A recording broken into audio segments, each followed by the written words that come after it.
The story opens with a young pregnant woman named Cindy out for a stroll with her mom and little sister. Her mom has stepped inside a grocery store to grab a few things while Cindy waits outside, keeping an eye on her kid sister. She's chatting with her boyfriend on the phone, but her focus keeps shifting back to the little girl as she warns, "Don't wander too far or you'll get lost."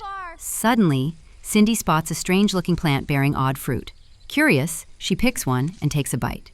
But the taste is so weird and gross, she immediately spits it out in disgust. She turns to call for her sister, no answer. Then she hears a faint rustling in the nearby bushes. Alarmed, she peers closer and catches a glimpse of a shadowy figure hiding in the brush.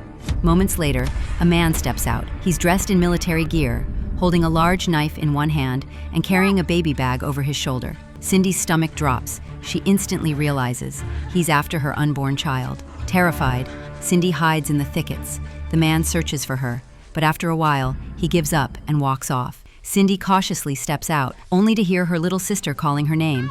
She panics and motions for the girl to stay quiet, but it's already too late. The man returns and grabs Cindy. Her sister watches, frozen, as the horror unfolds. Later, the man is seen walking toward a calm lake. Sitting silently in a nearby boat is Cindy's little sister. Strangely, he doesn't harm her. Then she hears something, the cry of a newborn, coming from the baby bag. She runs over, and what she sees will haunt her forever. Cindy lies in a pool of blood. Her stomach has been cut open. She's dead, and the baby is gone. It becomes clear the man murdered Cindy and stole her baby. Cut to a new couple, Raymond and Darlene, on their way to a cabin near the lake for a quiet weekend getaway.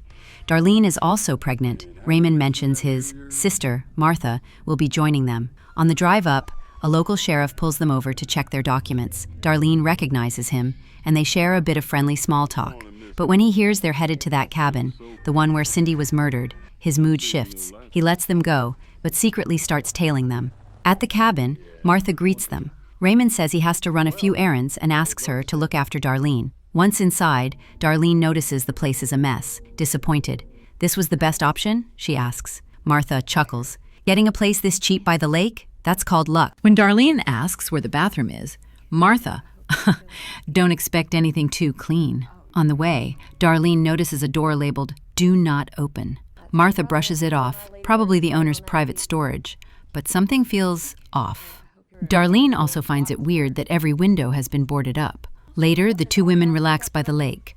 Martha mentions that when she first saw Darlene with Raymond, she was worried Darlene might break his heart, but admits she was wrong. Suddenly, strange noises echo from the woods. Martha grabs a knife and goes to check it out, but finds nothing. Meanwhile, Darlene stumbles across an old photo of the sheriff with a man she doesn't recognize. Martha explains it's the cabin's owner, a hunting buddy of the sheriff's. Then comes a knock at the door. "Who is it?" Martha calls out, but there's no answer. "I'm calling the police." She opens the door. It's their neighbor, Loretta, and her daughter Patty. Loretta says she saw their car and just wanted to say hi. She offers help if they need anything. Patty reminds her mom they're running late. Loretta promises to come back with cookies. That night, Martha and Darlene flip through an old photo album. Martha brings up something dark. Raymond's uncle had done something inappropriate to his first girlfriend. "Where is she now?" Darlene asks. "Hopefully somewhere safe," Martha says. Meanwhile, Patty is on her way back with cookies, but gets an eerie feeling someone's watching her. She looks around. No one's there. Hi, Jackson. Back at the cabin, the women are enjoying themselves until another knock. They think it's Patty, but when the door swings open, the killer is there. He lunges at Martha, knocking her out cold. Darlene slams the door shut in terror. The killer begins hacking through the wood with his knife, the blade slashing just inches from her face. Just then, Patty shows up and calls out.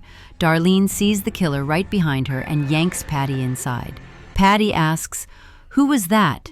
"I think he's here to take my baby," Darlene replies, trembling. There were stories, news reports, about a madman stealing babies from pregnant women. "Is there a gun in this house?" Darlene asks. "My dad had one," Patty says, "but it's in a hidden room." She pulls out a key and opens a concealed door, revealing slabs of meat hanging from the ceiling. Her dad used to hunt rabbits. They find a shotgun. Then a noise from the attic. The killer's upstairs. Go. There's a frantic knock. Loretta pleading, begging for help. Darlene opens the door. The killer pounces and drags Loretta away. "Save my mom!" Patty screams. If we go out there, we're all dead, Darlene cried. The killer ties Loretta up outside as bait. Darlene hides Patty and steps out with the gun, but it jams.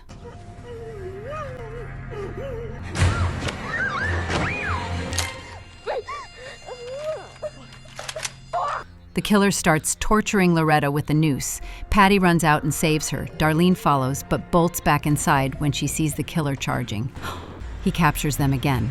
Darlene fires, but the gun fails. She grabs a knife. The killer smashes through a window and slices off part of her ear.